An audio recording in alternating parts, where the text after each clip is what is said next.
Nah, saya dengar berita bahwasannya untuk gaji amirin atau yang diberikan kepada amirin jumlahnya 107 miliar. Sedangkan untuk fuqara wal masakin diberikan sebanyak 63 miliar. Jadi berarti yang paling banyak diberikan kepada amirin. Jadi para muzaki itu mengeluarkan zakat mereka untuk menghidupkan para amirin lebih banyak daripada fuqara wal masakin. Sedangkan fuqara wal masakin 2 saham. Amirin cuma 1 saham. Kenapa yang 1 saham ini bisa lebih banyak daripada 2 saham? Kan 8 golongan. Fuqara, masakin 2 saham. Kok hanya 63, sedangkan amirin 1 saham 107. Kita mau tahu berapa jumlah amirinnya kira-kira. Seorang perempuan diberikan nasihat, gak mempan, bantah, bahkan teriak-teriak. Ya. Diboykot tidak berguna, begitu dipukul sama suaminya, langsung berubah total. Karena banyak, kamu tidak menyukai sesuatu, tapi ternyata di balik yang tidak kamu sukai terdapat kebaikan-kebaikan yang amat banyak. Inna hadhihi ummatukum ummatan wahidatan wa ana rabbukum fa'budun. وَمَا أَرْسَلْنَاكَ إِلَّا رَحْمَةً لِلْعَالَمِينَ.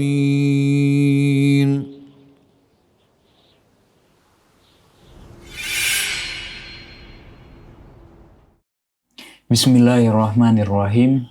Alhamdulillahirrabbilalamin. Allahumma salli ala Muhammadin wa ali Muhammad. Assalamualaikum warahmatullahi wabarakatuh.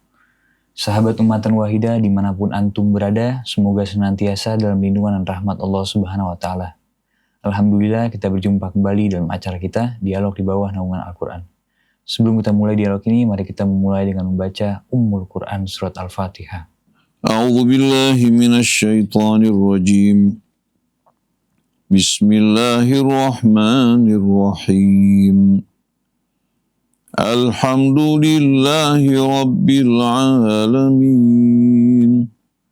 Ar-Rahmanir Rahim. Maliki Yaumiddin. Iyyaka na'budu wa iyyaka nasta'in. Ihdinas siratal mustaqim. Siratal ladzina an'amta 'alaihim. Ghairil maghdubi alaihim waladdallin. Amin amin ya rabbal alamin. Sebelum kita mulai majlis ini, jika antum semua mendapatkan manfaat dari channel ini, jangan lupa share, like, dan subscribe. Bah, ada netizen nanya ke Babah, Ustadz, saya seorang penyandang disabilitas akibat kelainan genetik yang secara medis memiliki kemungkinan sangat tinggi bahkan hampir pasti diturunkan kepada anak saya. Jika saya ingin menikah dan memiliki anak, apakah itu termasuk menzalimi calon anak saya? Karena saya sadar ada risiko besar ia akan mewarisi kondisi tersebut. Bagaimana pandangan Islam tentang hal ini? Bismillahirrahmanirrahim. Alhamdulillahi Rabbil Alamin. Allahumma salli ala Muhammadin wa ali Muhammad. Rabbana zidna ilman wa alhiqna bis-shalihin. Seorang yang lahir dalam keadaan yang tidak sempurna seperti anggapan kita sebagai manusia, kita harus mengetahui bahwa kelahiran tersebut ya, bukan pilihannya. Kondisi dan keadaannya bukan merupakan pilihannya, dan saya yakin tidak ada seorang pun yang mau ya, mengalami keadaan tersebut. Tapi ini ujian dari Allah. Allah menguji manusia dengan cara yang bermacam-macam. Yang sempurna pun tidak luput dari ujian Allah. Bahkan dia akan bertanggung jawab atas apa saja yang Allah berikan kepadanya. Kemudian yang katakan tidak sempurna bukan karena kegagalan Allah dalam penciptaan, tapi ada sebab-sebab yang kembali kepada tangan manusia yang melahirkan kondisi keadaan tersebut.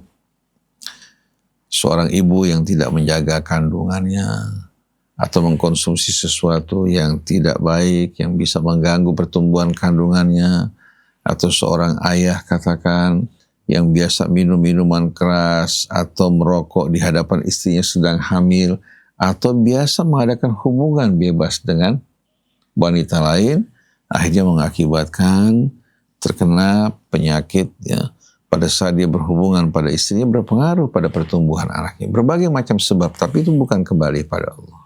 Nah, kalau dia lahir dalam keadaan katakan umpamanya cebol, ya, artinya tidak sempurna ketinggiannya, dia sebagai seorang manusia butuh untuk berumah tangga dan menikah.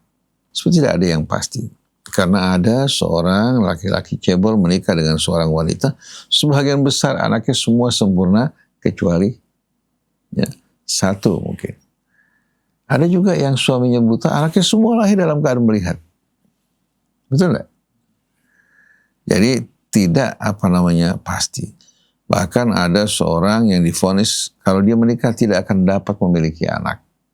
Begitu dia menikah, Allah anugerahkan anak satu demi satu. Berdasarkan medis, tidak mungkin terjadi. Artinya berdasarkan kemampuan manusia tidak mungkin, tapi kalau kehendak Allah, dengan kehendak Allah, Allah Subhanahu wa ta'ala kuasa menganugerahkan bagi orang tersebut anak yang menurut perhitungan manusia tidak dapat terjadi. Jadi kalau dia memang ingin berumah tangga, dia menjumpai wanita yang siap untuk menerima dirinya, dia menikah berumah tangga, mohon pada Allah Subhanahu wa ta'ala gangguan yang ada pada dirinya tidak turun pada anaknya. Doa ini betul-betul merupakan kekuatan yang amat ampuh. Dan yakinlah akan rahmat Allah. Asal wanitanya ridho, dia ridho ya, kemudian dia menikah. Seandainya betul-betul lahir seperti dia tidak berbuat kezaliman. Tidak berbuat kezaliman. Karena bukan dia yang menentukan hal tersebut, tapi ketentuan kembali kepada Allah Subhanahu wa ta'ala. Dan manusia mulia bukan dilihat dari kondisi keadaan ini secara fisik, tapi iman takwanya. Orang yang lahir ada yang putih, ada yang hitam, ada katakan yang bawaan yang katakan kalau dia berumah tangga beresiko. Contohnya orang yang terkena thalassemia.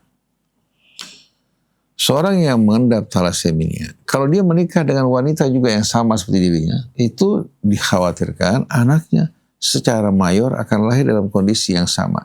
Tapi kalau dia menikah dengan wanita yang tidak sama sekali mengendap hal tersebut, bisa-bisa anaknya lahir sebagian besar dalam keadaan sehat. Tapi yang paling penting dalam semua itu, jangan pernah kita berhenti menadahkan tangan kita kepada Allah. Walaupun pasangan suami istri sempurna, bisa saja terjadi hal yang tidak diharapkan pada anak yang dilahirkan. Jadi silakan dia menikah dengan wanita yang dia suka, asal wanita tersebut menerima ridha dengan pilihannya, maka tidak ada satupun yang menghalangi dirinya. Wallahu a'lam. Bah, di surat An-Nisa ayat 34, ayat tentang wadribuhunna sering salah pahami sebagai bolehnya memukul istri. Dalam kajian tafsir klasik dan kontemporer, apakah maknanya memang literal atau ada pendekatan bahasa dan konteks yang berbeda?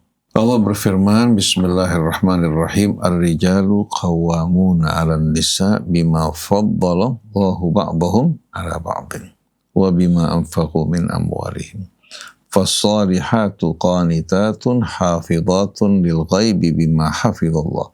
Wallati takhafuna nusyuzahunna fa'idhuhun wahjuruhunna fil madaji wadribuhun fa in ata'nakum fala tabghu 'alaihinna sabila. Nah, kalau kita renungkan ya, bagaimana Allah menjaga keutuhan rumah tangga. Menjaga keutuhan rumah tangga. Menyatukan dua hati dengan latar belakang yang berbeda. Dua hati dengan latar belakang yang berbeda disatukan dalam kehidupan rumah tangga. Ini tidak mudah. Laki-laki tumbuh dalam situasi keadaan yang berbeda dengan wanita tersebut. Oleh karena itu perlu Allah Subhanahu wa ta'ala menurunkan aturan-aturan bimbingan yang bisa diterima mereka berdua dan siap untuk apa? Untuk mematuhinya walaupun tidak menyenangkan dirinya. Bisa saja laki-laki ya, dengan keputusan Allah tidak menyenangkan dirinya atau si perempuan, tapi sebagai orang yang beriman dia wajib untuk tunduk kepada Allah karena Allah mengatur mereka untuk kehidupan yang lebih baik dan lebih mulia. Nah, Allah Subhanahu wa taala menjelaskan tentang pasangan suami istri dan kedudukan suami. Begitu juga istri. Ar-rijalu qawwamuna 'alan nisa. Kaum laki-laki Allah jadikan sebagai apa?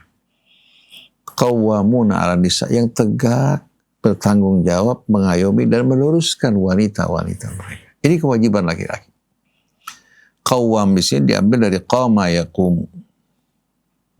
Kemudian isim fa'ilnya qaim. Kemudian qawwam, ya, menjelaskan kepada kita tugas yang memang Allah amanatkan khusus kepada kaum laki-laki ini untuk menjaga, memelihara, mengayomi dan betul-betul mengawasi kelurusan wanita-wanita mereka. Dengan cara yang bijak, ya, dengan cara yang betul-betul penuh, ya, kesabaran, bagaimana menjaga wanita-wanita mereka, mengurus mereka, dan memelihara kelurusannya. Bima faddalallahu ba'dahum ala ba'din. Itu dengan keutamaan yang Allah berikan kepada masing-masing. Ini merupakan tugas laki-laki. Nah, wanita juga memiliki tugas yang lain yang tidak mampu dilakukan oleh laki-laki. Jadi mereka punya kelebihan masing-masing. Wa bima anfaqu min amwalihim, begitu pula dengan nafkah yang diberikan oleh mereka, ya, untuk istri-istri mereka, untuk anak-anak mereka. Mereka yang bekerja, mereka yang mencari nafkah, memberikan nafkah untuk keluarga mereka dengan kepatuhan istri, dengan sikap istri yang mulia akan menjadi motivasi yang amat indah bagi suami dalam menjalankan tugasnya. Fassalihat, kalau laki-laki yang baik, yang bertanggung jawab, mengayomi, mengurus kebutuhan keluarganya, begitu juga meluruskannya, maka wanita yang baik, yang saleh, fassalihat, wanita-wanita yang saleh, qanitatun, yang taat pada Allah, taat pada suaminya dan hormat. Ini akan membuat suami itu lebih apa? Lebih bersemangat. Derita, keletihan, kelelahannya hilang dengan sikap istri yang mulia. Hafidhatun lil ghaib, istri dengan penuh kesetiaan menjaga semua yang menjadi rahasia mereka. Menjaga tidak memasukkan atau mengizinkan orang untuk masuk ke rumahnya di saat suaminya tidak ada. Menjaga kehormatan dirinya. Bima hafizallah, dengan menjaga Allah. Artinya apa? Masing-masing pria maupun wanita melakukan semua ini bukan hanya karena takut kepada pasangannya, tidak. Karena pasangannya tidak selalu bersama dirinya. Tapi menjaga semua ini bima hafizallah, ay bihifdillah. Jadi fassalihatu qanitat, wanita yang saleh, yang taat kepada Allah, taat kepada suaminya. Hafizatun lil ghaibi, yang menjaga hal-hal yang harus dijaga pada saat suaminya tidak berada di sisinya. Kehormatannya, tidak mengizinkan orang untuk masuk ke rumah. Bima hafizallah. Semua dilakukan dengan betul-betul menjaga dan mengawasi Allah. Nah, sebagai ibaratnya Allah juga menjaga mereka. Wanita ini penuh ketaatan karena hormat takutnya pada Allah. Allah menjaga mereka karena wanita ini betul-betul apa? Betul-betul menjaga kehormatannya karena Allah. Kita yang memuliakan Allah, Allah akan memuliakan kita. Kalau kita berpaling dari Allah, Allah juga akan berpaling dari kita pada saat kita menghadapi mara bahaya. Pada saat kita membutuhkan Allah, Allah akan meninggalkan kita karena sikap kita. Tapi yang kembali pada Allah, yang mengagungkan Allah, yang memuliakan Allah, yang menjaga Allah pada sikap dan gerak-geriknya, Allah akan menjaga dirinya. Kemudian Allah ingatkan kepada kita, dalam rumah tangga ini tidak selamanya dalam keadaan sepakat dan harmoni. Terkadang ada kesalahan dari pihak suami. Nah, sekarang bicara mengenai istri. Wallati takhafuna nusyuzahum, setelah kalian berumah tangga. Dan wanita-wanita yang sebagai istri, kalian takut khawatir akan pembangkangan mereka. Karena ada wanita memang yang punya ego amat tinggi, yang tidak mau tunduk kepada suaminya, bukan tunduk sebagai seorang budak, artinya tunduk dengan pengarahan suami yang baik dan mulia. membangkang, menentang, tidak menjalankan tugasnya, bahkan meninggalkan anak di rumah ya. Nah, kalau kalian berhadapan dengan istri kalian yang membangkang dan menentang, bersikap sombong dan angkuh, kalian khawatir terhadap hal ini, Allah berikan bimbingan kepada kaum suami untuk menempuh 3 tahapan. Kalau tahap yang pertama sudah berhasil, dia berhenti sampai di sana. Kalau tidak berhasil, pindah kepada tahap yang kedua. Tidak berhasil, baru pindah ke tahap yang ketiga. Yang pertama, fa'ibuhunna. Coba nasihati mereka. Bacakan ayat-ayat Allah. Kalau tidak mampu, coba minta kepada orang yang baik, yang bijak dari keluarganya, atau orang lain, ya, wanita-wanita, katakan yang sama muhrim dengan dirinya, untuk memberikan nasihat kepadanya. Kalau tidak mau dengar juga, karena si perempuan punya ego yang cukup tinggi. Tidak mau tunduk, tidak mau nerima, fahjuruhunna fil madaji. Kalian ya, berhenti menggauli mereka. Tapi dalam rumah. Jangan sampai hal ini mulai terbuka bocor keluar. Karena nanti akan melibatkan orang lain yang memperparah keadaan. Fahjuruhunna fil madaji. Artinya kamu boikot, tidak menggauli mereka, tapi di kamar kalian. Kalau perlu anak tidak perlu tahu. Kalau di boikot ternyata tetap tidak mau menerima, masih bersikap angkuh, baru pindah tahap ketiga. Nah, saya temukan ada orang yang cukup dengan nasihat berubah. Ada orang yang begitu diboikot, tidak digauli oleh suaminya sebulan, 2 bulan, 3 bulan, si istri mulai rupanya merasa pedenya hilang. Pedenya terhadap kecantikan dia itu mulai apa? Hilang. Mulai muncul kekhawatiran akan kehilangan. Akhirnya sebagian dari mereka langsung berubah sikapnya. Tapi ada yang dengan 2 tahap ini masih belum cukup. Allah izinkan kepada kaum laki-laki, wadribuhun, pukul mereka. Tapi bukan di daerah yang berbahaya. Bukan seperti seorang memukul hewan atau budak. Pukulan di bahagian-bahagian yang tidak berbahaya.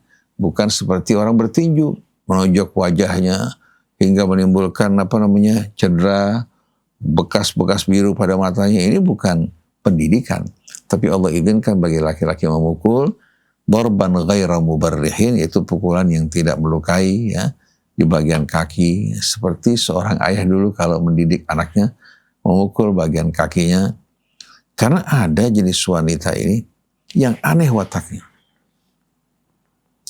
yang semenjak kanak-kanak terbiasa dipukul oleh orang tuanya. Termasuk anak perempuan dipukul oleh orang tuanya. Orang tuanya nggak sabar waktu mendidik anaknya, tiap ingin memerintahkan anaknya sesuatu, anak tersebut bermalas-malasan, langsung kena pukulan. Nah, begitu dia berumah tangga, subhanallah dia mengendap gangguan jiwa ini. Dia baru patuh pada saat apa? Dipukul. Nah, kalau seandainya hanya sampai tahap kedua kemudian diceraikan ini perempuan, bisa saja korbannya lebih besar, deritanya dan penyesalannya lebih besar. Oleh karena itu diizinkan laki-laki untuk memukul. Jadi konteks wadribuhun di sini ada yang menafsirkan bahwa itu bukan berarti memukul, tapi sebagian besar ulama, bahkan ulama-ulama modern, bahwa itu pukulan yang sifatnya mendidik, bukan pukulan seperti petinju yang memukul lawannya, tidak. Darban ghaira mubarrihin, itu pukulan yang tidak melukai. Dan ini subhanallah terjadi kejadian yang amat unik. Seorang perempuan diberikan nasihat, gak mempan, bantah, bahkan teriak-teriak. Ya. Diboikot tidak berguna. Begitu dipukul sama suaminya, langsung berubah total. Nah, ada orang yang memang tidak sabar. Daripada dia bertele-tele, diberikan nasihat tidak mempan sekali, 2 kali, 3 kali, dia tidak menggunakan tahap kedua, tapi langsung bercerai. Saya begitu. Saya yakin pasti akan menimbulkan korban yang lebih menyedihkan dan penyesalan yang lebih berat. Kalau sampai tahap kedua di boikot juga tidak mempan, ada orang cukup merasa bahwa ini sikap saya nggak suka memukul. Bukan kebiasaan saya memukul wanita. Jadi dia ceraikan pada tahap kedua. Setelah berhasil di boikot ternyata masih tidak peduli, ya, berarti wanita ini tidak bisa diajak bicara. Saya nggak siap untuk hidup bersama wanita yang baru tunduk pada saat menggunakan pemukulan. Ini merupakan tahapan yang ditempuh, dan tahap terakhir itu baru orang menggunakan pukulan, tapi bukan pukulan yang berbahaya di daerah-daerah yang tidak membahayakan. Nah, fa'in ata'nakum fala tabghu 'alaihinna sabila. Kalau mereka sudah mentaati kalian, jangan kalian cari-cari jalan alasan yang bermacam-macam untuk menyakiti dia, untuk juga menceraikannya. Jadi kalau kita lihat, Islam betul-betul memberikan bimbingan untuk menjaga keutuhan rumah tangga. Nah, berikutnya, wa in khiftum shiqaqa bainihim. Kalau kalian khawatir akan terjadi perpecahan di antara keduanya, fab'athu hakaman min ahlihi wa hakaman min ahliha. Maka utuslah seorang juru damai, hakim yang bijak dari pihak laki-laki. Wa hakaman min ahliha, juru damai juga hakim yang adil dari pihak wanita. Biar kedua juru damai ini bertanya kepada apa? Kepada masing-masing yang diwakili apa kira-kira persoalannya. Kemudian dengan kepala dingin, dua juru damai ini bertemu, menceritakan, menjelaskan sebabnya. Tapi karena apa? Karena kalau sama-sama panas laki-laki dan perempuan, laki-laki ini apa? Tidak bisa menjelaskan dengan cara yang baik. Ya. Begitu juga perempuan dalam keadaan emosi tidak mampu menjelaskan apa yang diinginkan. Maka tempuhlah cara dengan mengirimkan dua orang juru damai yang bijak dari pihak laki-laki perempuan. Wa in khiftum shiqaqa bainihima fab'athu hakaman min ahlihi wa hakaman min ahliha in yurida islahan yuwaffiqillahu bainahuma. Kalau mereka setelah masuknya juru damai ingin melakukan perbaikan, Allah memberikan taufik di antara keduanya.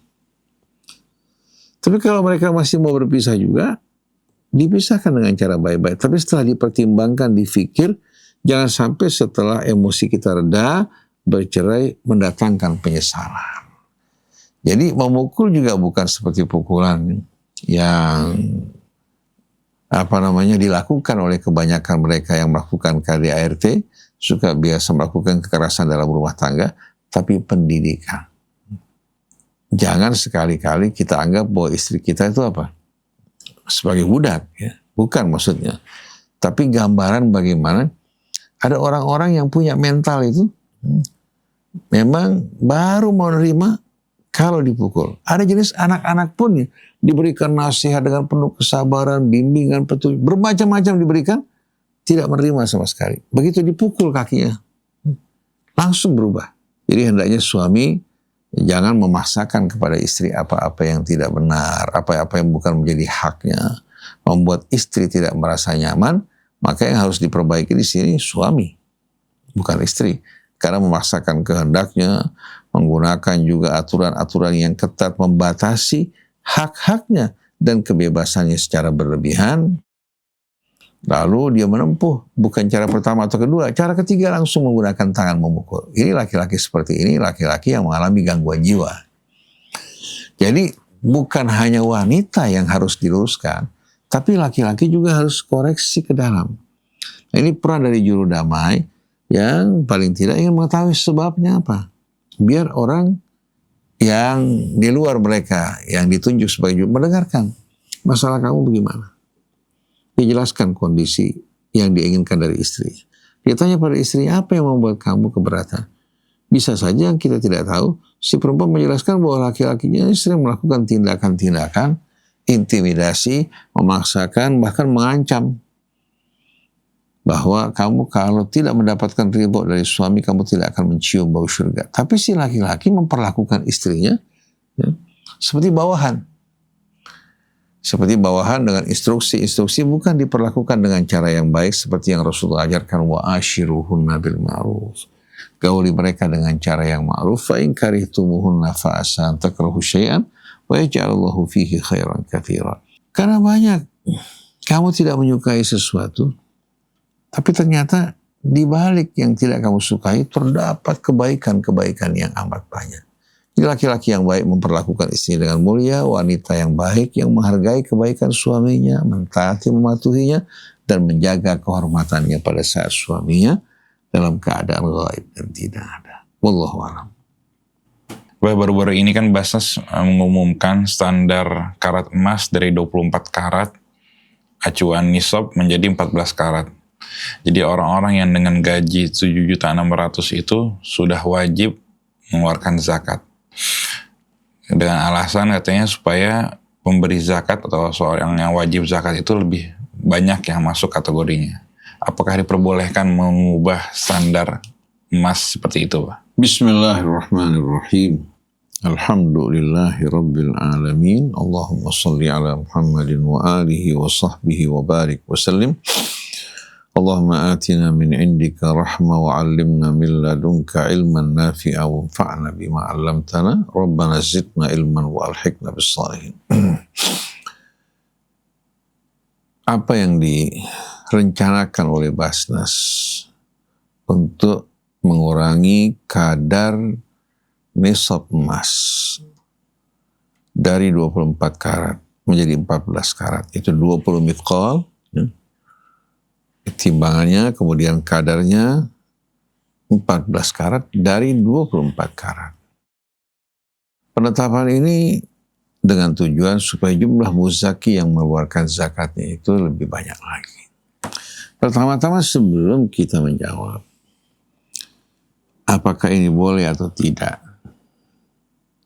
kita perlu mengingatkan bahwa Basnas ini ya, yang menjalankan amanat Allah mengumpulkan zakat, hendaknya mereka bersifat transparan. Bersifat transparan. Di samping transparan juga ya, mereka dengan sendirinya apa? Harus mengikuti ketentuan Allah Subhanahu wa Ta'ala, di mana zakat dibagi kepada 8 golongan.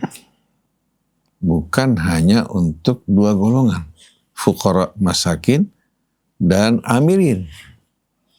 Nah, saya dengar berita bahwasannya untuk gaji amirin atau yang diberikan kepada amirin jumlahnya 107 miliar. Sedangkan untuk fuqara wal masakin diberikan sebanyak 63 miliar. Jadi berarti yang paling banyak diberikan kepada amirin. Jadi para muzaki itu mengeluarkan zakat mereka untuk menghidupkan para amirin lebih banyak daripada fuqara wal masakin.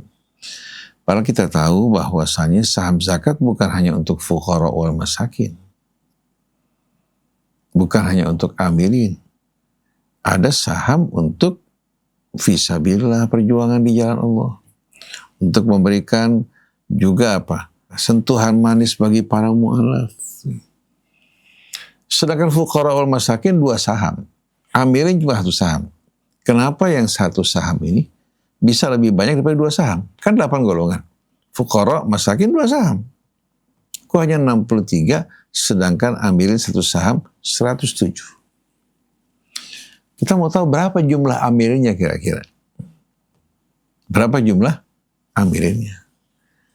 Jangan kita mengulangi kesalahan-kesalahan yang pernah terjadi pada ACT, ya, di mana pimpinannya mendapatkan gaji yang begitu besar, dengan dana umat digunakan untuk kesenangan pribadi. Begitu juga yang terjadi di BPJS.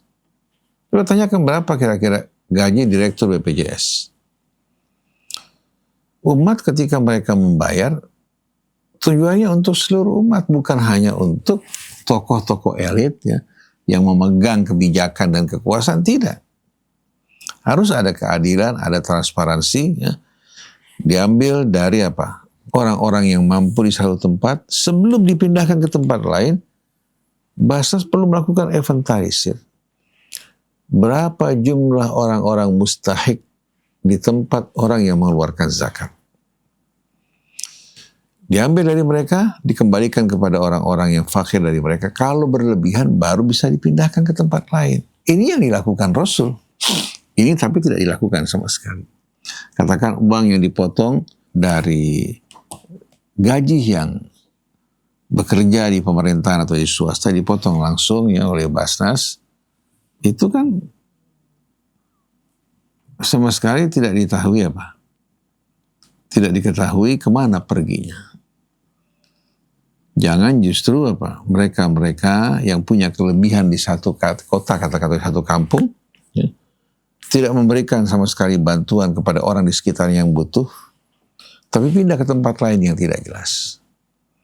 Jadi sebaiknya boleh diambil dari langsung gaji mereka sebelum mereka terima. Ya. Itu mereka-mereka yang telah wajib untuk berzakat, kemudian diketahui di mana mereka berdomisil tinggal. Kemudian zakat tersebut diutamakan untuk mereka-mereka yang berada di wilayah tersebut. Kalau sudah mencukupi, alhamdulillah, kelebihannya bisa dipindahkan ke daerah minus. Yang jelas seperti yang Rasulullah katakan, tu'khadhu min aghniyaihim wa turaddu ila fuqaraihim, diambil dari orang yang kaya dikembalikan kepada orang-orang fakir dari mereka. Ini butuhkan transparansi, accountable juga, ya, jelas kemana perginya. Kemudian juga sesuai dengan aturan yang Allah tetapkan dan disunahkan Nabi kita Muhammad SAW. Ini berdasarkan riwayat dari hadis ya. Nah, sekarang kita coba dengarkan Al-Quran. Kita tahu bahwa zakat maupun sedekah itu bagian dari infak. Infak itu merupakan apa? Lingkaran yang lebih besar. Dinamakan sedekah sebagai pembuktian akan imannya, sedangkan zakat menjelaskan tujuannya, itu apa? Untuk mensucikan jiwanya, hartanya, begitu juga apa? Untuk mensucikan amal-amalnya. Nah, kita dengarkan firman Allah. Yas'alunaka madza yunfiqun. Mereka bertanya kepadamu, wahai Rasulullah, apa yang mereka harus keluarkan. Allah di sini tidak menjawab apa, tapi Allah menerangkan siapa dulu yang berhak menerima perhatian kita dan prioritas dari infak kita. Qul ma anfaqtum min khairin, katakan apa yang kalian infakkan dari kebaikan sebelum jauh-jauh, falil walidain, bagi kedua orang tua, wal aqrabin, orang yang terdekat dengan kita. Jangan yang jauh kita siram, yang dekat kering. Wal yatama wal masakin wabnis sabil, begitu juga kepada anak-anak yatim, apalagi yatim dari keluarga kita, orang-orang miskinnya. Kemudian ibnu sabil yang kehabisan bekal. Fa'il walidaini wal aqrabina wal yatama wal masakin wabnis sabil wa ma taf'alu min khairin fa innallaha bihi alim. Apa saja yang kalian lakukan dari kebaikan, Allah Maha tahu tanpa kalian jelaskan. Jadi pertanyaan ini dijawab oleh Allah berbeda dengan apa yang ditanyakan. Bukan karena Allah tidak paham, tapi Allah ingin mengingatkan pada kita orang yang berada pada skala prioritas untuk menerima perhatian kita. Nah, kemudian pada beberapa ayat berikutnya, mereka bertanya kembali. Wa yas'alunaka madza yunfiqun. Mereka bertanya kepadamu apa yang mereka harus infakkan. Allah jelaskan, qulil afwa. Katakan, apa yang kalian harus infakkan itu pada saat kalian mendapatkan dari penghasilan kalian yang mencukupi kebutuhan kalian, keluarga kalian. Al-afwa yang lebih dari kebutuhan, itu yang terkena kewajiban. Nah dulu 20 mithqal itu dijadikan sebagai standar kemampuan seorang. Orang yang punya emas 20 mithqal, maka orang ini sudah terkena kewajiban zakat. Dengan emas sebanyak 24 karat. Karena harganya 24 karat sama 14 karat beda. Nah, kita jangan terpaku pada hal ini secara harfi, secara zahir, tapi lihat. Pendapatan yang didapatkan seseorang ini mencukupi nggak kebutuhannya. Standar emas 20 mithqal pada masa lampau itu menjadi standar bagi apa? Orang-orang yang punya kecukupan. Nah, kalau seandainya katakan dia mendapatkan gaji 25 juta. Dia butuh untuk rumah tangganya bukan kebutuhan yang hedonis, kebutuhan yang layak, yang pantas untuk pendidikan sekolah anaknya, keluarganya, dan lain sebagainya. Dia butuh katakan, karena jumlah anaknya banyak, sebanyak 20 juta. Berarti dia punya kelebihan sebanyak 5 juta. Maka orang seperti ini sudah wajib untuk mengeluarkan zakat. Berapa yang harus dikeluarkan? Sebagai menempuh cara, 25 juta dipotong 2,5%. Tapi ini berlaku untuk emas dan perak yang kita simpan di rumah, yang tidak kita kembangkan dikenakan 2,5%. tidak berbicara mengenai pendapatan kita dari profesi yang kita kerjakan. Jadi jangan dikias pada emas. Uniknya, mereka yang mengkias apa? Mengkias nisabnya dengan emas. Kemudian juga mengkias yang dikeluarkan dengan emas 2,5%. Tapi jenisnya mereka kias kepada pertanian. Di mana seorang katakan yang bekerja di kantor atau seorang dokter, dia dengan ilmu yang dimiliki menghasilkan, dikeluarkan zakatnya. Pertanian tanahnya tidak dikeluarkan zakat, tapi hasilnya yang dikeluarkan. Jadi zakat profesi dikias kepada, tapi kenapa kok jenisnya dikias kepada pertanian, tapi yang wajib dikeluarkan dikias kepada apa? Kepada emas. Kan aneh. Mengkias sesuatu kepada dua hal yang berbeda. Seharusnya kalau pertanian. Nah, zakat pertanian setelah dipotong biaya penanaman pupuk dan lain sebagainya, ditemukan ternyata orang tersebut telah wajib untuk mengeluarkan zakat. Dikeluarkan 10% kalau disirami oleh hujan dan sungai seperti negeri kita umpamanya, atau dikeluarkan sebanyak 5% kalau disirami dengan menggunakan peralatan yang membutuhkan biaya. Jadi para pekerja atau zakat profesi ini seharusnya dikeluarkan bukan 2,5%. Tapi dikeluarkan ya sebanyak apa? 10%. Setelah dipotong biaya untuk kebutuhan transport dia bekerja ya. Untuk katakanlah makan dia di kantor, dikeluarkan setelah itu ya. Berapa? Dikeluarkan 10%. Ada yang memilih keluarkan dulu untuk kebutuhan kamu. Karena Allah perintahkan qul afwa, keluarkan ya apa yang melebihi kebutuhan kamu. Jadi apa yang menjadi kebutuhan dia, istrinya, anak-anaknya itu dipenuhi, dikeluarkan. Itu merupakan kebutuhan. Dan pertama-tama dia harus perhatikan kedua orang tuanya. Orang yang terdekat dengan dirinya. Ini merupakan infak di luar zakat ya. Kalau sudah mencukupi keluarganya maka kerabatnya, maka dengan sendirinya berpindah kepada kontribusinya kepada orang di luar kerabat yang dekat. Dia gunakan dulu untuk kebutuhan dia, untuk keluarganya, untuk kebutuhan juga ongkos kerja, transportasi pendidikan sekolahnya. Nah, katakan dia dapat 25 juta, 20 juta kebutuhan, tinggal 5 juta. Berapa yang harus dikeluarkan? Nah, di sini ada perbedaan pendapat. Ada yang mengatakan 10%, ada yang mengatakan 20%. Kalau 20% dari 5 juta hanya 1 juta. 4 juta disimpan untuk dirinya, 1 juta dibagikan untuk sekian banyak orang yang butuh. Kalau 10% 500 ribu. Pantas gak Allah berikan dia kenikmatan bisa mencukupi keluarganya? Lalu dia memiliki sisa kebutuhan 5 juta, tahu-tahu dia hanya mengeluarkan 500 ribu, 10%. Padahal Allah telah membantu mencukupi dirinya. Oleh karena itu, yang seharusnya dikeluarkan 20%. Karena ghanimah rampasan perang yang resikonya nyawa, sebelum dibagi, dikeluarkan 20% dulu. Sedangkan dia bekerja dalam suasana aman, ya, mendapatkan juga gaji yang diterima setiap bulan, masa dia mengeluarkan lebih kecil daripada rampasan perang 1/5-nya, padahal beresiko tinggi. Yang heran, kenapa pajak bersifat progresif, kok zakat tidak? Ketika mereka diambil secara paksa, ya, pajak mereka berdiam. Tapi kalau zakat maunya 2,5%. Kalau saya diambil lebih besar, mereka marah. Heran luar biasa, padahal zakat ini dia akan menerima balasan dari Allah. Janji dari Allah. Kalau pajak.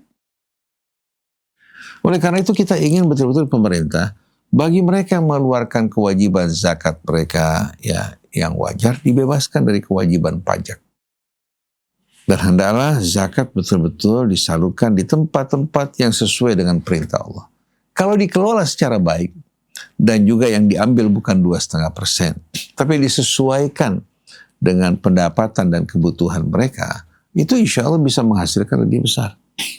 tanpa membebani muzaki. Jadi kalau dia punya kebutuhan 20 juta, pendapatan dia 25 juta, nggak dikeluarkan dari kebutuhannya, dikeluarkan dari kelebihan kebutuhannya.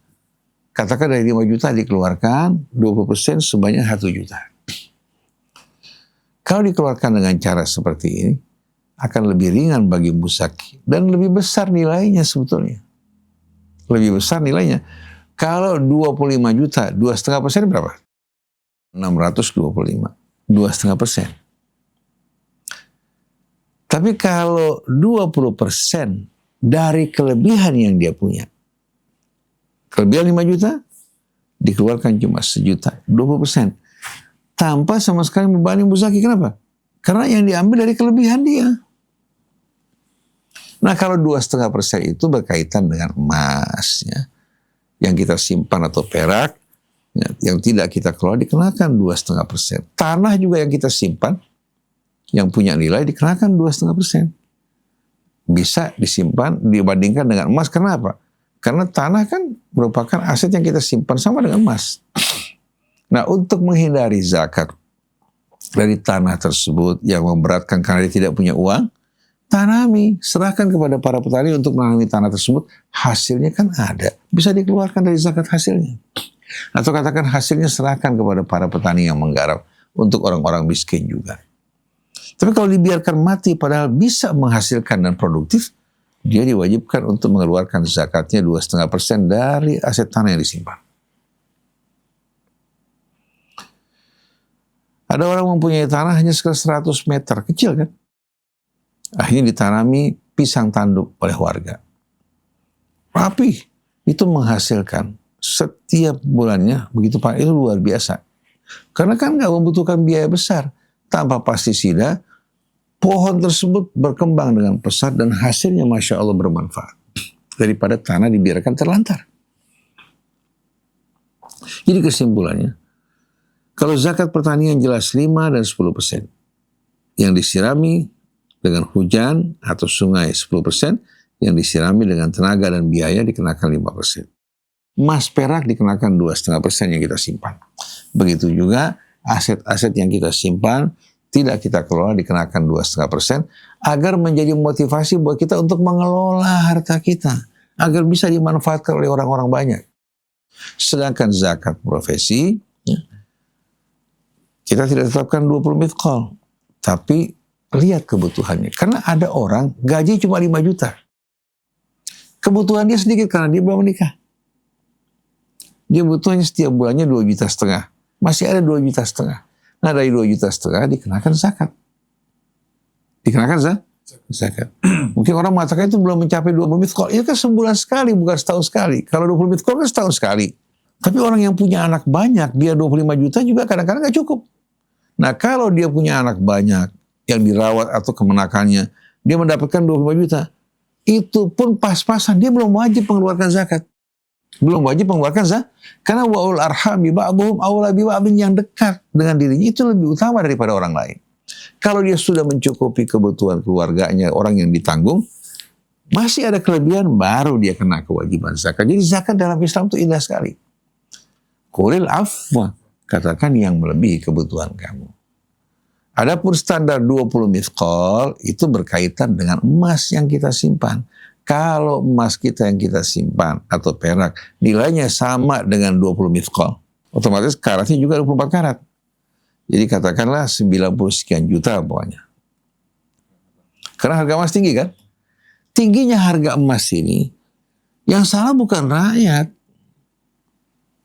Tapi salahnya karena uang dicetak melebihi cadangan devisa kita. Akibat dari permainan di bursa, ya, dengan adanya short buying, short selling ini mengakibatkan akhirnya angka membumbung tinggi. Akhirnya mereka mencetak uang untuk menutupi angka tersebut, sedangkan emas, ya, dengan sendirinya kan tidak bisa diperlakukan seperti itu. Akhirnya harga emas bukan meninggi, tapi mata uang kita jatuh di hadapan emas. Kemarin kita masih beli emas 900.000, sekarang harga emas sudah 3,1 juta. Kalau 85 gram harga 3 juta, 255 juta. Kalau tadinya kan 20 sekian gram itu harganya berapa? 20 mithqal harganya, kalau katakan 900.000. Kalau kali 10 berapa? Kali sejuta kali 90 juta 90 juta. Yang kali 20? 180 kan. 180 juta. 180 juta kan? Jadi 85 gram lah Kali katakan. sejuta. Berapa? Kali sejuta ya nggak sampai 90 berarti.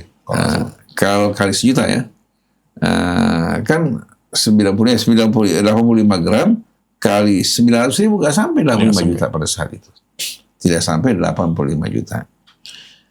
85 juta sama dengan 20 mithqal. Dikeluarkan sebanyak 2,5%. Kalau sekarang 3 juta katakan per gram.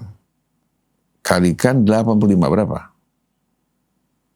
255 juta. 255 juta. Kan perbedaan angkanya tinggi sekali kan? Perbedaan angkanya tinggi. 255 juta. Nah ini semua terjadi karena kebijakan ekonomi kita yang salah, yang mengakibatkan akhirnya mata uang kita jatuh di hadapan barang. Ini inflasi akibat ulah perbuatan manusia. Kita mengikuti gaya hidup dan perekonomian kapitalis, ya. Akhirnya kita menjadi mangsa bagi investor asing. Mereka menginvestasikan, ya, dengan membeli saham kita dengan harga murah. Begitu pihak lokal mengetahui pihak asing membeli saham tersebut, beranggapan bahwa perusahaan ini bonafit. Begitu harga saham tinggi, langsung dilepas oleh mereka bawa lari uang kita. Seperti yang terjadi pada masa 98 yang dilakukan oleh Soros. Kan orang kita ini terlalu silau menghadapi apa? Menghadapi perusahaan asing, merek-merek asing. Jadi kalau pihak asing memburu saham A, mereka beranggapan di perusahaan ini benefit. Padahal semua bahagian menggoreng. Mirip dengan gambling. Jadi naiknya harga emas itu akibat dari kebijakan yang salah. Jangan sudah harga emasnya naik, ya, pemilik emas juga nggak banyak.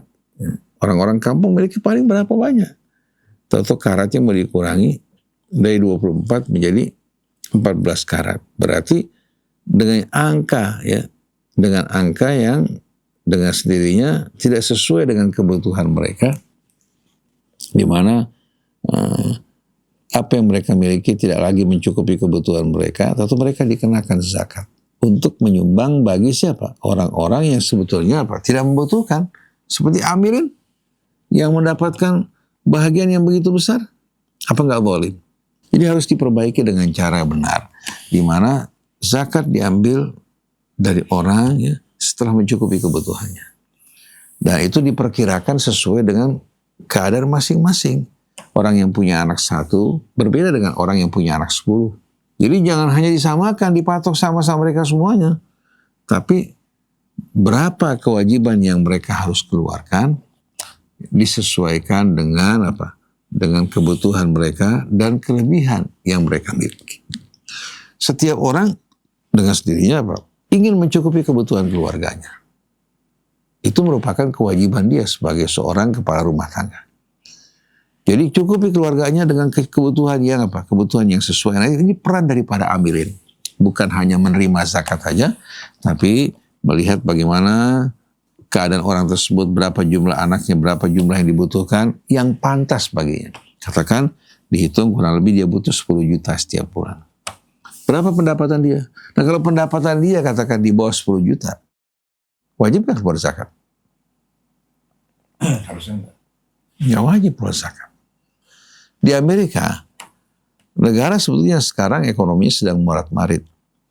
Kalau seorang katakan membayar pajak, pajak, dia bayar, langsung dipotong dari pendapatan dia. Nanti akhir tahun, dia mengajukan permohonan bahwa pendapatan dia itu tidak mencukupi untuk kebutuhan keluarganya yang punya anak sekian, ya. Itu subhanallah ada pengembalian dari pihak pajak. Karena pajak yang diambil itu, ya, bukan semena-mena.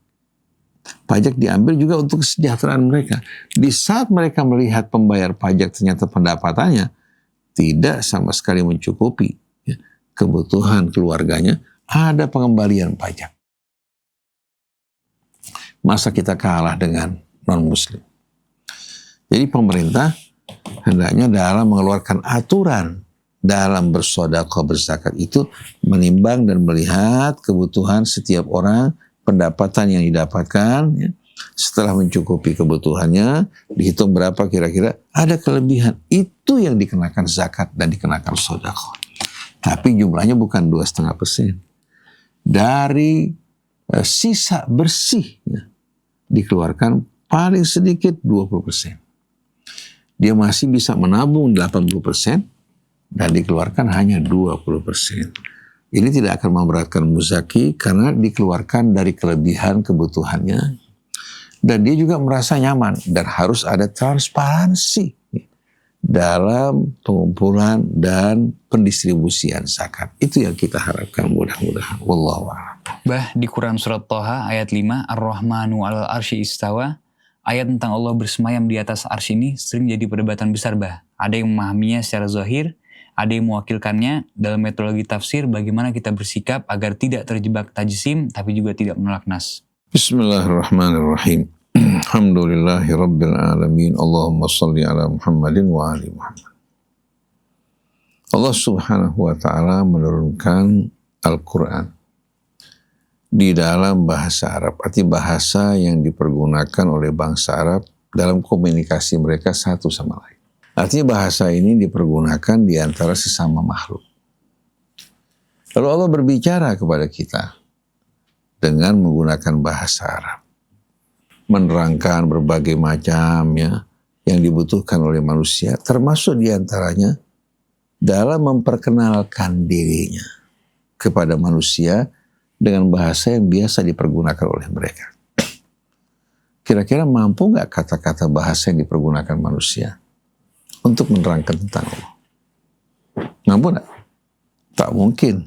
Bahasa yang dipergunakan oleh manusia ini yang amat terbatas, yang syarat hubungannya dengan makhluk, bisa mengungkapkan mengenai kebesaran keagungan Allah. Oleh karena itu ayat-ayat semacam ini dinamakan ayat mutasyabihat. Kenapa dikatakan mutasyabihat? Karena menggunakan bahasa manusia dengan sendirinya apa? Dengan sendirinya kan sifat-sifat makhluk ada pada apa? Pada ungkapan tersebut.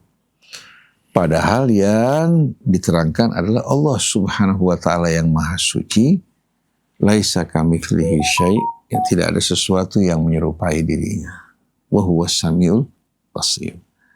Oleh karena itu Allah terangkan dalam surat Al-Imran bahwa Al-Quran terbagi dua. Ada ayat muhkamat yang tidak mengandung multi tafsir. Jelas gamblang. Ada ayat mutasyabihat.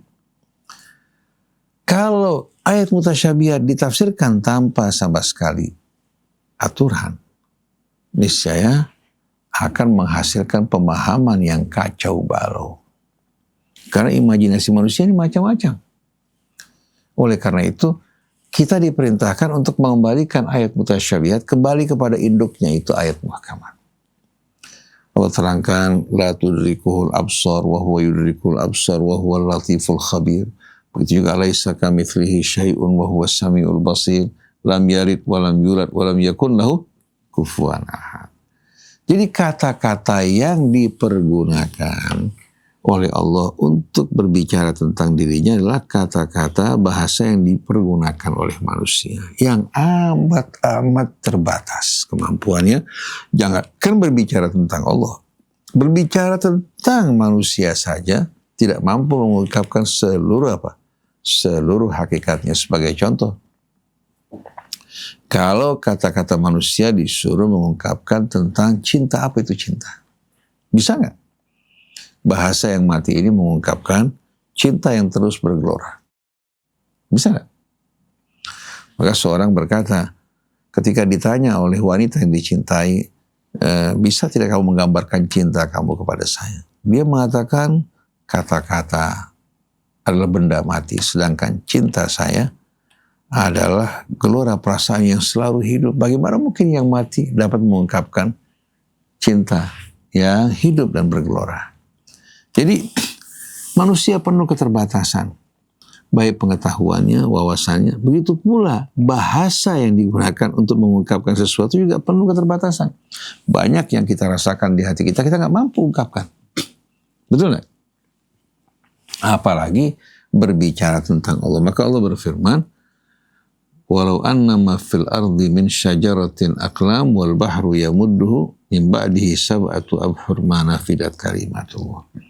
Kalau seandainya semua pohon yang terdapat di bumi dijadikan sebagai pena, seluruh pohon yang terdapat di hutan-hutan yang ada ini, baik di benua Asianya, Afrikanya, Amerikanya, semua pohon dijadikan sebagai pena. Lautan yang ada ditambah 7 kali lipat sebagai tinta, tak akan mampu untuk mencatat menulis kalimat Allah. Kalimatnya, bagaimana Allah? Allah cukup dengan kalimatnya kun fayakun, segala sesuatu akan tercipta. Jadi pena yang dibuat dari seluruh pohon di bumi, tinta yang diambil dari lautan, ya, samudra yang ditambah lagi 7 kali lipat, tak akan mungkin sama sekali mampu untuk menulis kalimat Allah. Ini perumpamaan buat kita ini, agar kita paham betapa terbatasnya kemampuan kita, wawasan kita, ilmu kita. Jadi mutasyabihat ini merupakan makna yang tak dapat sama sekali kita fahami hakikatnya sebagaimana mestinya. Oleh karena itu ulama terbagi 2. Satu kelompok ya yang mentafwid, tidak berani menggambarkan, menghayalkan, membayangkan bagaimananya, maka ketika mendengarkan firman Allah Ar-Rahman wa al-arsy istawa, Ar-Rahman istawa al-arsy, memerintah dari arsy kebesaran keagungannya. Bagaimana? Kita nggak tahu. Yang jelas Allah merupakan zat yang mandiri, yang tidak bergantung kepada sesuatu, butuh kepada sesuatu. Dia tidak butuh untuk duduk di atas sesuatu. Dia merupakan Al-Hayyul Qayyum. Segala sesuatu justru bersandar kepadanya. Al-Qayyum itu tonggak daripada langit dan bumi. Dia tidak sama sekali dicakup oleh waktu dan tempat. Di mana alam semesta ini seluruhnya merupakan apa? Merupakan ciptaannya. Waktu merupakan ketentuannya. Begitu juga tempat merupakan ketentuannya. Oleh karena itu, ruang dan waktu sama sekali tidak meliputi Allah, tapi Allah dengan ilmunya, kekuasaannya meliputi segala sesuatu. Jadi mereka-mereka yang melakukan tafwid, ya, mereka mengimani ayat tersebut apa adanya, tapi tidak menghayalkan dalam benak mereka bagaimana atau kebagaimanaan. Nah, sebahagian lagi mereka mengatakan bahwa ini semua merupakan bahasa metafora. Karena bahasa manusia tak mungkin sama sekali untuk mampu ya menjelaskan, menerangkan mengenai Allah, hakikat kebesaran dan keagungannya. Oleh karena itu, istawa al-arsy menggambarkan kekuasaan Allah Subhanahu wa ta'ala. Lalu Imam Ali menerangkan bahwa Allah menciptakan arsy bukan sebagai tempat duduknya, tapi untuk menggambarkan lambang kebesaran dan keagungannya. Begitu juga nama-nama Allah As-Sami Al-Basir. Mereka meyakini Allah mengetahui segala sesuatu baik yang terlihat maupun yang terdengar. Maka Allah maha melihat tanpa membutuhkan mata seperti kita. Maha mendengar tanpa sama sekali apa? Bertelinga seperti kita. Tapi bagaimana keadaan Allah Subhanahu wa ta'ala merupakan keadaan yang paling sempurna, yang paling agung, yang paling indah, yang paling mulia. Adapun bagaimananya, kita sebagai hamba dengan keterbatasan kita tak mampu sama sekali untuk membayangkan, menghayalkan hakikat Allah Subhanahu wa ta'ala maupun sifat-sifatnya. Jadi kita harus pahami diri kita sebagai seorang hamba yang penuh dengan keterbatasan, baik pengetahuan kita, banyak di alam ini, bahkan di bumi ini yang tidak sama sekali terjangkau oleh pengetahuan kita. Apalagi di alam raya, apalagi pencipta alam raya. Jadi Allah berikan perumpamaan-perumpamaan kepada kita untuk dapat mendekatkan kepada pemahaman kita yang terbatas. Seperti katakan umpamanya, lautan yang begitu luas. Begitu seorang berlayar di tengah-tengah samudra, dia semakin melihat lautan yang tak terbatas. Lautan yang tak terbatas. Nah, kita di tengah-tengah lautan ini jauh lebih kecil dibandingkan sebuah botol. Kalau kita ingin memasukkan samudra ke dalam botol, itu pekerjaan orang yang tidak waras. Yang masuk ke dalam botol hanya sedikit. Bahkan dalam sebuah hadis Allah berikan gambaran kepada kita. Ketika hamba yang ditunjuk untuk memberikan bimbingan kepada Nabi Musa sebagai pelajaran baginya. Wa fawqa kulli dhi ilmin alim, di antara orang yang tahu, ada lagi yang lebih tahu, di atas langit ada langit-langit. Ketika Musa menjumpai orang tersebut, dia menerangkan kepada Musa bahwa pengetahuan manusia ini, baik itu Musa maupun dia, sebetulnya lebih rendah dibandingkan jarum yang dimasukkan ke dalam lautan. Lalu ada air yang melekat pada jarum tersebut. Sesungguhnya apa? Air tersebut yang melekat pada jarum masih lebih luas dibandingkan apa yang kita fahami dan kita ketahui. Dari rahasia kebesaran keagungan Allah. Kira-kira berapa banyak air yang melekat pada sebatang jarum yang diambil dari samudera? Ini juga perumpamaan. Hakikatnya jauh lebih besar lagi perbandingannya. Tapi sesuai dengan kemampuan kita berpikir, kemampuan kita untuk mengukur, diberikan perumpamaan sederhana. Padahal kebesaran keagungan Allah lebih besar, lebih agung lagi dibandingkan perbandingan antara lautan dan air yang melekat pada sebatang jarum tersebut. Cuma manusia terkadang memberikan nilai untuk dirinya lebih daripada mestinya. Memberikan kurs, nilai lebih tinggi daripada nilai sebenarnya. Pengetahuan manusia amat terbatas. Jangan bersikap angkuh sombong di hadapan Allah Subhanahu wa ta'ala dengan ilmunya. Jadi kesimpulannya, ayat-ayat mutasyabihat ini sebetulnya yang dipergunakan Allah dengan meminjam bahasa Arab, bahasa manusia untuk menggambarkan dirinya, itu hanya sifatnya mendekatkan, bukan menggambarkan hakikat apa adanya, karena hakikatnya jauh lebih besar, lebih dahsyat. Tapi Allah dengan rahmatnya berbicara kita kepada manusia dengan bahasa dan juga ukuran yang dapat kita terima. Jadi bukan kita melakukan ta'til, ya, tidak menghargai keterangan Al-Quran, sama sekali tidak. Dan tidak juga melakukan tajsim. Kita menyamakan Allah, ya, bagikan manusia yang merupakan jisim dan jasad. Sama sekali tidak. Tapi kita selalu melihat kebesaran Allah itu di luar jangkauan pikiran kita. Oleh karena itu kita mengatakan Allahu Akbar dan Subhanallah. Subhanallah, maha suci Allah untuk dapat kita jangkau dengan benak dan pikiran kita. Maha besar Allah untuk dapat kita jangkau dengan apa? Dengan khayalan dan pikiran kita. Yang ada kebesaran yang mutlak, kebesaran yang tak terbatas, keagungan yang tak terperikan. Subhanallah. Jadi subhanallah di sini dengan sendirinya maha suci Allah Subhanahu wa ta'ala untuk serupa dengan makhluknya, untuk dapat kita bayangkan dan kita hayalkan. Maka Imam Ali mengatakan, kamu baru mencapai maqam tauhid pada saat kamu tidak mampu lagi menghayalkan, membayangkan kebesaran keagungan Allah. Akal, imajinasi kamu lumpuh untuk dapat membayangkan, menghayalkan kebesaran dan keagungan Allah. Ar-Rahmanu al-Arsy istawa. Jadi kalau kita renungkan kata-kata ini dalam bahasa manusia, Ar-Rahman bersemayam di atas arasnya. Ungkapan ini gak layak bagi Allah Subhanahu wa ta'ala. Ungkapan ini kalau secara harfi, secara lahir tidak layak bagi Allah.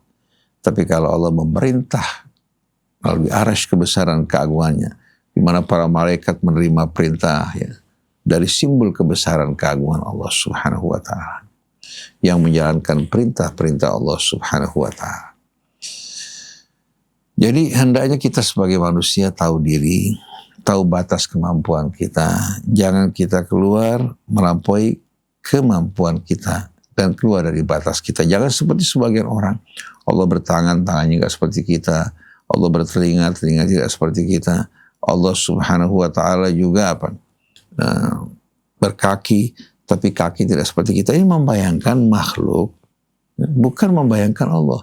Mereka serupakan Allah dengan makhluk-makhluk yang mereka kenal. Padahal seharusnya subhanak, maha suci. Kita bersihkan diri kita dari berbagai macam persamaan-persamaan ya, yang kita kenal dari alam makhluk ini dengan Allah Subhanahu wa taala. Lam yalid walam yulad walam yakun lahu kufuwan ahad, laisa kamitslihi syai'un wa huwas samiul basir. Ini merupakan ayat-ayat muhkamat yang jelas yang memberikan panduan buat kita untuk memahami maksud dari ayat-ayat mutasyabihat tersebut. Wallahu a'lam.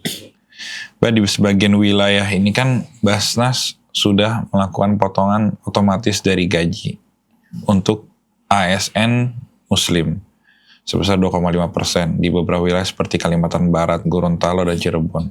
Nah, ini boleh nggak sih dilakukan pemotongan zakat seperti pemotongan pajak di gaji kita, Bah? Bismillahirrahmanirrahim. Alhamdulillahirabbil alamin. Allahumma shalli ala Muhammadin wa ali Muhammad.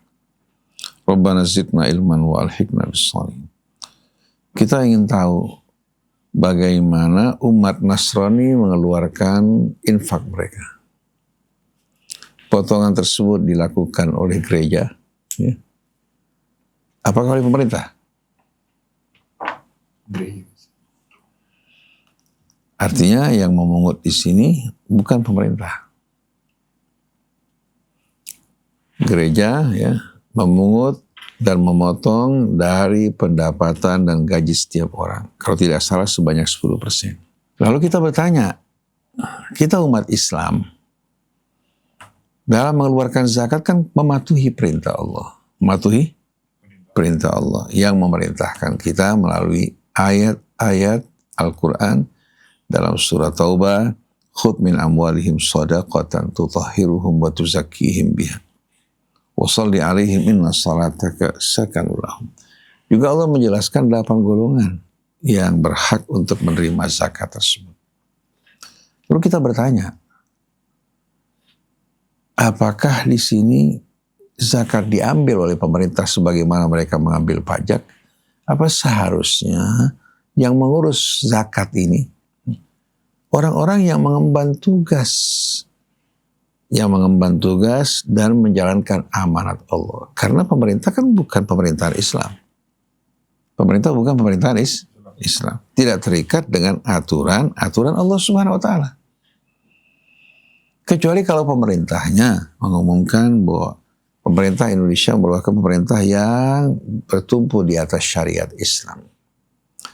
Dengan sendirinya juga undang-undang yang dibuat sesuai dengan aturan Islam. Anggota DPR-nya semua ya dengan sendirinya mewakili rakyat dalam mengawasi berjalannya aturan dan syariat Islam tersebut.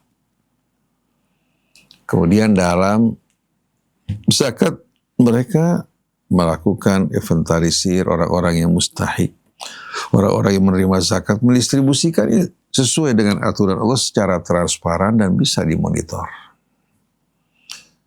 Tapi kenyataannya bahwa pemerintah kita kan bukan pemerintahan Islam. Juga tidak menerapkan aturan Islam, walaupun ada sebagian aturannya katakan sesuai dengan aturan Islam. Dalam urusan perdata, urusan yang berkaitan dengan rumah tangga, ya, KUA, ya, menjalankan aturan Islam baik dalam pernikahan, pencatatan perkawinan, ya, juga dalam menentukan pembagian warisan. Tapi dalam berbagai macam urusan, pemerintah dalam undang-undangnya pun aturan hukumnya tidak merujuk kepada syariat Islam. Oleh karena itu, zakat ini merupakan pungutan yang Allah perintahkan untuk dipungut dari mereka yang mampu, dibagikan kepada 8 golongan. Yang bisa menjalankan hal ini adalah mereka-mereka yang beriman, yang tahu dan patuh kepada aturan Allah Subhanahu wa taala. Dan Allah perintahkan kita untuk mentaati Allah, Rasulnya, dan ulil amri dari kalangan kita yang seiman dengan kita, yang taat kepada Allah dan Rasulnya. Qul atiullaha wa atiur rasul wa ulil amri minkum. Katakan, taatilah Allah dan taatilah Rasul dan para ulil amri dari kalangan kalian. Allah tidak ulangi kata kerjanya wa atiul amri karena ketaatan pada mereka tergantung ketaatan mereka kepada Allah. Kita mau taati aturan negara selagi negara memerintahkan kita sesuatu yang sesuai dengan aturan Allah. Tapi kalau negara menetapkan aturan kepada kita yang bertentangan dengan Allah Ta'ala, kita nggak boleh mentaati. Jadi negara membuat undang-undang yang bertentangan dengan syariat Islam, kita nggak boleh mematuhi.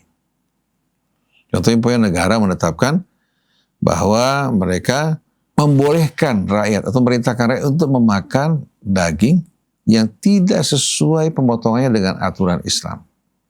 Kita nggak boleh taati. Tidak boleh mentaati hal ini. Jangankan negara, pemerintah, orang tua kita memerintahkan kita berbuat yang tidak benar, nggak boleh taati dalam hal ini. Tapi tetap menggauli mereka dengan cara baik.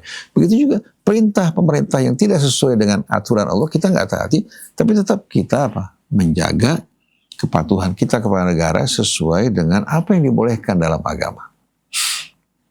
Jadi kalau masuk daging impor yang tidak sama sekali memenuhi persyaratan halal, haram bagi kita untuk memakannya walaupun negara membolehkan. Begitu juga berkaitan dengan zakat, sebetulnya negara tidak punya hak dalam masalah ini. Umat Nasrani, mereka mengatur infak dari jamaahnya. Mereka atur pembahagiannya. Begitu juga umat Islam. Mereka tidak ambil langsung. Mereka bentuk ambil zakat yang dibuat pemerintah. Nah, lalu Basnasnya itu yang mengambil zakat kita gimana? Betul, itu kan di bawah pengawasan negara juga. Ya. Cuma Basnas ini, ya, kita bertanya, menjalankan nggak aturan Allah Ta'ala? Baik dalam pemungutan, dalam distribusi, dan lain sebagainya. Jadi seharusnya betul-betul Basnas dengan berbagai macam aktivitasnya, kebijakannya di bawah kontrol ulama-ulama yang berwenang. Oleh karena itu kita harapkan ulama ini jangan bergolongan lagi. Kita mau betul-betul bukan lagi mewakili NU, Muhammadiyah, Persis, tapi ulama-ulama Islam yang bertakwa kepada Allah, yang mengawasi, memonitor, dan mengontrol. Sesuai nggak dengan aturan Allah Ta'ala? Kalau nggak sesuai, maka para ulama memutuskan bahwa rakyat jangan mengeluarkan zakat mereka melalui Basnas. Sampai mengikuti aturan Allah Ta'ala. Dulu Basis juga ternyata melakukan pungutan pendistribusian yang tidak sesuai dengan aturan Allah Subhanahu wa Ta'ala. Ini betul-betul merupakan pungutan yang dipergunakan untuk mendukung perjuangan dan dakwah Islam, memberikan solusi yang langsung dari Allah bagi umat. Nah, belum kita melihat sama sekali Basis melakukan sesuai dengan aturan Allah. Lalu ada rencana untuk mengurangi nisabnya dari 20 mithqal emas 24 karat menjadi 14 karat.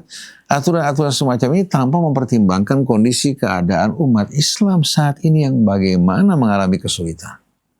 Hampir dikatakan ekonomi dalam keadaan lumpuh bagi umat Islam saat ini. Kecuali beberapa gelintir lah. Sebagian besar betul-betul dalam kondisi tidak berdaya. Yang kemarin bisa mencukupi keluarganya, bahkan punya kelebihan, sekarang sudah berteriak meminta bantuan ke sana dan kemari, bahkan mengajukan permohonan pinjaman. Jadi dalam hal ini, zakat yang merupakan rukun Islam yang boleh menangani, mengurus hanya mereka-mereka yang betul-betul memenuhi persyaratan, menjalankan hukum Allah dengan sebaik-baiknya. Nah, kalau pajak itu urusan pemerintah. Pajak urusan pemerintah. Tapi kalau berkaitan dengan zakat tidak. Kita ambil pelajaran dari umat Nasrani. Mereka gunakan infak itu untuk kesejahteraan jamaahnya. Mereka bangun jaringan untuk mengembangkan perekonomian mereka.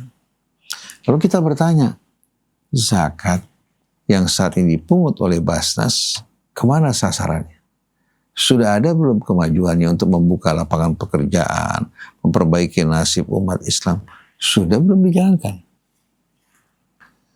Jadi yang kita wajib taati dalam urusan ini, ulul amri dari kalangan kita yang seiman dengan kita, yang mentaati Allah dan Rasulnya. Kalau tidak, la ta'ata li makhlukin fi ma'siyatil khaliq. Tidak dibenarkan kita mentaati makhluk dalam kemaksiatan kepada sang pencipta, yaitu Allah. Subhanakallahumma wa bihamdik asyhadu an la ilaha illa anta astaghfiruka wa atubu ilaik wa afu minkum. Wassalamualaikum warahmatullahi wabarakatuh. Alhamdulillah, kita sudah sampai di penghujung dialog kali ini. Jazakumullah khair kepada Baba atas nasihat dan penjabarannya. Semoga bisa menjadi wasiat dan hidayah untuk kita semua.